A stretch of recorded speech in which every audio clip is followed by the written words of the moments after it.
বাংলাদেশের যতগুলা প্রার্থী নির্বাচনে দাঁড়াইছে প্রত্যেকেই মিথ্যা কথা বলতেছে এখন, প্রত্যেকেই।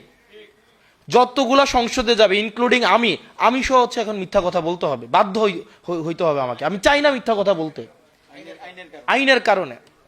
40 লাখ টাকা 30 লাখ টাকা কোনো আদম সন্তান যারা সংসদে যাবে বুকে হাত দিয়ে বলতে পারবে শুধু এই টাকাটা খরচ করে সে সংসদে যাবে? কিন্তু আইনের কারণে কিন্তু তাকে মিথ্যা কথা বলতে হচ্ছে। তো আপনি মিথ্যা কথা বলে সংসদে যাইতেছেন, আবার হচ্ছে। তো যাই হোক, পরিস্থিতির শিকার আমরা, আইনের হাতে আমাদের হাত বাঁধা।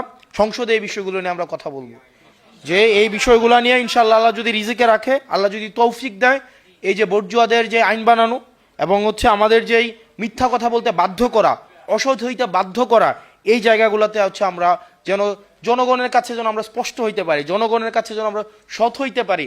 মানুষ কিন্তু বুঝে যেটা একটা মিথ্যা কথা। 30 লাখ টাকা দিয়ে নির্বাচন হয় না, এটা মিথ্যা কথা, এটা মানুষ বুঝে এবং জানে, কিন্তু প্রতিনিয়ত এটা আমাদেরকে বলে যেতে হয়।